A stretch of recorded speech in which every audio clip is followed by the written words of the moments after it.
Buenas amigos, bienvenidos de nuevo al canal Ciencias con Salva. Vamos a continuar con integrales de línea y en este vídeo, número 16, vamos a calcular una integral de línea sobre un campo vectorial en la cual vamos a calcular el trabajo realizado por un campo de fuerzas que viene como f de x y z al desplazar una partícula a lo largo de la curva intersección de este elipsoide con este cono, esta curva roja de aquí.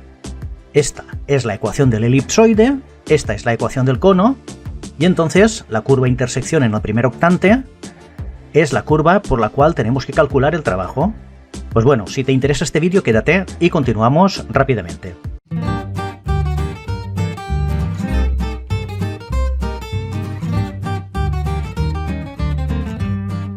Bien, nos dicen calcular el trabajo realizado por el campo vectorial f y viene como 2x por e elevado a y cuadrado más 2xy cuadrado por e elevado a x cuadrado más 1 multiplicado por el versor y más 2y por x cuadrado por e elevado a y cuadrado más 2y por e elevado a x cuadrado más 1 por el versor j a lo largo de la porción de línea en el primer octante, intersección del elipsoide, 36x cuadrado más 9y cuadrado más 16z cuadrado igual a 144, con el cono x cuadrado más y cuadrado igual a z cuadrado, y en el sentido en que aumenta la componente z.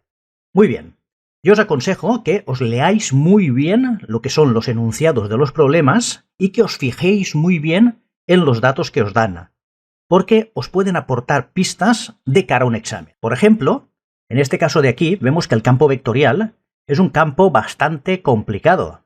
Son expresiones con e elevado a y cuadrado, con e elevado a x cuadrado, etc. Y eso nos puede dar una pista de por dónde tenemos que atajar el ejercicio. También fijaros en las ecuaciones de las superficies que os dan, que tienen que estar intersectadas para ver la curva por donde nos tenemos que desplazar. Entonces, en un principio puede dar pistas de cómo tenemos que intentar resolver el problema. Perfecto, entonces, ayudándome del programa GeoGebra, he representado aquí lo que es la elipsoide, solamente el primer octante, y el primer octante del cono. Y estamos viendo esta curva, que es la curva intersección, que tenemos que ir desde la zona más baja hacia la zona más alta. Porque nos dicen en el sentido que aumenta la componente z. Muy bien. La elipsoide de ecuación 36x cuadrado más 9y cuadrado más 16z cuadrado igual a 144, y el cono de ecuación x cuadrado más y cuadrado igual a z cuadrado. Aquí tenemos la elipsoide y aquí tenemos el cono. Entonces, esta es la curva que acabo de remarcar aquí de rojo, por la cual tenemos que desplazar una partícula que tiene que ir de este punto más bajo a este punto más alto y tenemos que calcular el trabajo del campo vectorial, este que nos dan aquí arriba. Tenemos que ir en sentido ascendente en z. Es decir, nos están diciendo claramente que tenemos que ir desde aquí para arriba, no desde aquí para abajo. Cuidado con eso. Tenemos que ir desde el punto A hasta el punto B. Perfecto, entonces para hallar los puntos A y B, vamos a utilizar una combinación de las dos ecuaciones. Fijaros bien, mirad, la elipsoide la podemos transformar dividiendo todo por 144 y llegamos a la ecuación general de la elipsoide. De manera que se nos queda esta ecuación de aquí arriba como x cuadrado dividido por 4 más y cuadrado dividido por 16 más z cuadrado dividido por 9 igual a 1. Esta ecuación nos suena más y puede resultar hasta incluso más fácil trabajar con ella y ver mucho más claros los puntos interesantes de esta función. Perfecto, ahora vamos a cogernos la ecuación del cono. Y entonces vamos a hacer, para calcular el punto A, vamos a interpretar que y es igual a 0. Es decir, este punto de aquí, que no tiene coordenada en y. Entonces, si y es igual a 0, lógicamente, x cuadrado va a ser igual a z cuadrado. Y de aquí deducimos rápidamente que x es igual a z. Muy bien, entonces ahora volvemos otra vez a la ecuación de la elipsoide. Y en esta ecuación quitamos esto de aquí porque hemos supuesto que y es igual a 0 y x es igual a z, por lo tanto z lo sustituimos por x. Entonces se nos queda que x cuadrado partido por 4 más x cuadrado partido por 9 es igual a 1. De aquí, operando, llegamos a que 9x² más 4x² es igual a 36, y haciendo unas operaciones muy sencillas, llegamos a que x es igual a 6 dividido por la raíz de 13. Muy bien, por lo tanto, ahora ya tenemos claro que tenemos que ir desde el punto 6 partido raíz de 13, 0, 6 partido raíz de 13. Fijaros que coinciden porque x es igual a z. Y hemos establecido que y es igual a 0. Por lo tanto, es este punto de aquí. Muy bien. Vamos a continuar con el cono. Y ahora vamos a calcular el punto B, este punto de aquí. Si x es igual a 0, es decir, en este punto x, la coordenada x vale 0, y cuadrado es igual a z cuadrado. Por lo tanto, y es igual a z. Entonces volvemos a la ecuación del elipsoide y ponemos que y cuadrado partido por 16 más y cuadrado partido por 9, no consideramos la x porque hemos establecido que es 0, es igual a 1. Haciendo unas operaciones muy básicas en esta ecuación, llegamos a que 9y cuadrado más 16y cuadrado es igual a 144, y de ahí, despejando y, llegamos a que vale 12 quintos. Muy bien. Por lo tanto, el punto B es el punto de coordenadas x, 0 e y igual a z. Por lo tanto, 12 quintos y 12 quintos. Pues ya sabemos que tenemos que ir desde el punto 6 partido raíz de 13, 0, 6 partido raíz de 13, hasta el punto 0, 12 quintos, 12 quintos. Ya tenemos los puntos inicio y fin. Perfecto. Ahora tenemos que calcular el trabajo. Para calcular el trabajo tenemos que hacerlo a través de la integral a lo largo de la trayectoria C, y la trayectoria C es la línea esta roja, que va desde el punto A hasta el punto B, de f por diferencial de r. F lo tenemos. El campo vectorial es esta expresión que a priori parece bastante complicada. Tiene unas expresiones dentro de cada componente bastante liosas. Entonces, ahora tenemos que hallar la curva intersección del elipsoide y del cono. Y tenemos que hacer una parametrización de esta curva. Perfecto.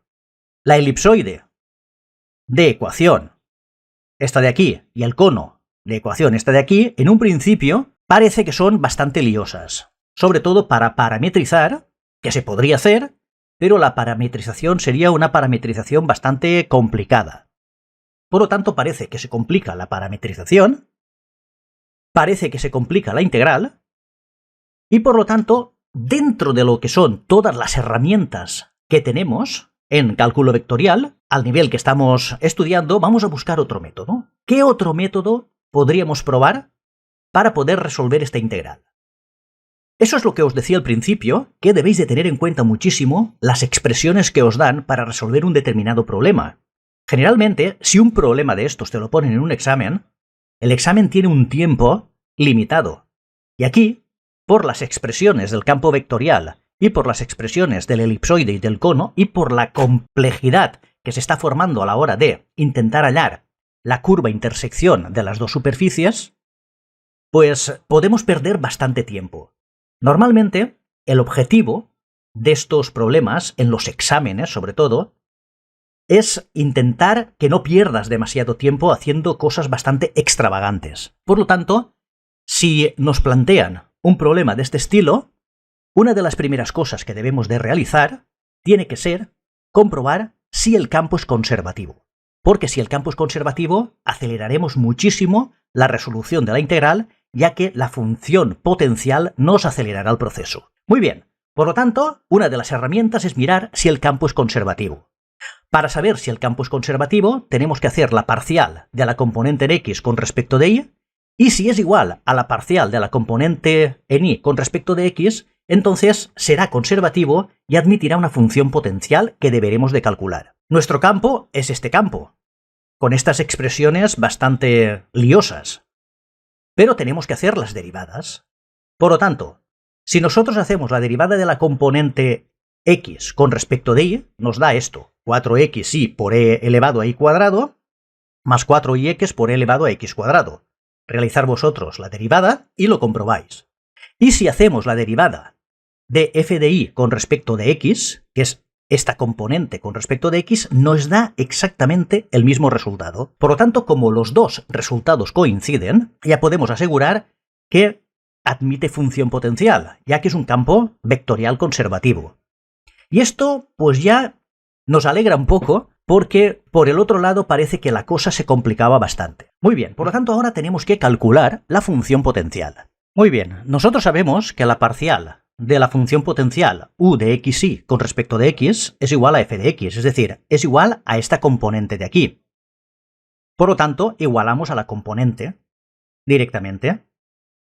Y ahora lo que hacemos es calcular la función potencial. La función potencial es igual a la integral de 2x por e elevado a y cuadrado más 2 por x por y cuadrado por e elevado a x cuadrado más 1 diferencial de x. Pero, claro, a esta integral, cuando la tengamos resuelta, le tenemos que poner una constante. Y esa constante es una constante que, como estamos integrando con respecto de x, va a ser una constante en y. ¿Vale? Por lo tanto, le sumamos una constante k que depende de y. Muy bien. Cuando nosotros realizamos la integral, esta integral, como lo estamos haciendo con respecto de x, es x cuadrado por e elevado a y cuadrado más y cuadrado por e elevado a x cuadrado más x. Comprobarlo vosotros mismos considerando todo lo que no sea x como una constante. Son integrales muy sencillas. Perfecto. Y ahora no nos olvidemos de sumarle la constante k, que depende de y. Muy bien, ya tenemos la función potencial, pero todavía nos queda hallar la constante, que depende de y. Por lo tanto, ahora tenemos que hacer uso de la segunda parcial. Por lo tanto, la parcial de la función potencial con respecto de y es a la componente f y, es decir, esta componente de aquí. Por lo tanto, esto va a ser igual a la parcial de, fijaros, toda esta función potencial la ponemos aquí dentro, incluida la constante en y, y esto nos da 2x cuadrado y y al cuadrado más 2y por e elevado a x cuadrado más la parcial de k con respecto de y. Y esto lo tenemos que igualar a la componente j. Perfecto. Por lo tanto, ahora, ya partiendo de la parte que hemos calculado, lo igualamos a la componente j o a la componente y. Muy bien. Ahora, si nos fijamos, esta expresión y esta expresión es la misma, y esta expresión es la misma. Por lo tanto, se nos queda, eliminando estas expresiones, solamente un 1. La parcial de k de y con respecto de y va a ser igual a 1. Muy bien. Por lo tanto, k de y va a ser la integral de 1 por diferencial de y k de y va a ser igual a y más una constante que ya no depende de ninguna variable, una constante convencional, c. Y ya prácticamente hemos acabado, porque ahora lo que vamos a hacer es combinar las soluciones. Entonces, obtenemos que u de xy es la primera solución que hemos encontrado, que es x cuadrado por e elevado a y cuadrado más y cuadrado por e elevado a x cuadrado más x, a la cual le sumamos la constante. En este caso es y más c. Y esta es nuestra función potencial. Ahora, vamos a valorar la función potencial entre a y b. Recordemos que a era el punto 6 partido raíz de 13, 0, 6 partido raíz de 13, y b, el punto 0, 12 quintos, 12 quintos. Muy bien, por lo tanto el trabajo desde A hasta b tiene que ser igual a la función potencial en b menos la función potencial en a. Esto nos lleva a que el trabajo desde A hasta b tiene que ser igual a toda la función potencial, esta de aquí, que la tenemos que valorar entre a y b. Perfecto, entonces ahora lo que tenemos que hacer es sustituir x por 0, y por 12 quintos, y z que no hay por 12 quintos. Y después restar esta expresión también donde haya x. Sustituimos 6 partido raíz de 13, donde haya y 0, y donde haya z que no la hay en este caso, 6 partido raíz de 13. Muy bien, cuando nosotros hacemos estas sustituciones, se nos queda, sustituyendo primer punto 12 quintos al cuadrado más 12 quintos más c, al cual le restamos la misma expresión valorada en el otro punto, 6 partido raíz de 13 al cuadrado más 6 partido raíz de 13 al cuadrado más c. Muy bien, la constante c desaparece, porque esta es positiva y esta es negativa, desaparece. Hacemos operaciones con el resto y después de hacer todas las operaciones, que las hacéis vosotros, por favor, en un papel, y os aseguráis de que realmente no me haya equivocado, nos va a dar 1752 menos 150 raíz de 3 partido 325, haciendo todas las operaciones de suma, y esto da aproximadamente 4,6. Pues este es el resultado de la integral. Como veis, tenemos que echar mano de todas las herramientas que tengamos. Importante lo que os he dicho al principio del vídeo. Cuando vosotros veáis que os están haciendo realizar un problema de cálculo de una integral de línea, en el cual os dan un campo vectorial muy complicado y unas superficies muy complicadas, entonces lo que tenéis que hacer es buscar alternativas y tenéis que echar mano de todas las herramientas que tengáis. Pues muy bien, espero que lo tengáis claro, que os haya gustado el vídeo. Si es así, darle a me gusta, suscribiros al canal y nos vemos en el siguiente vídeo. ¡Chao!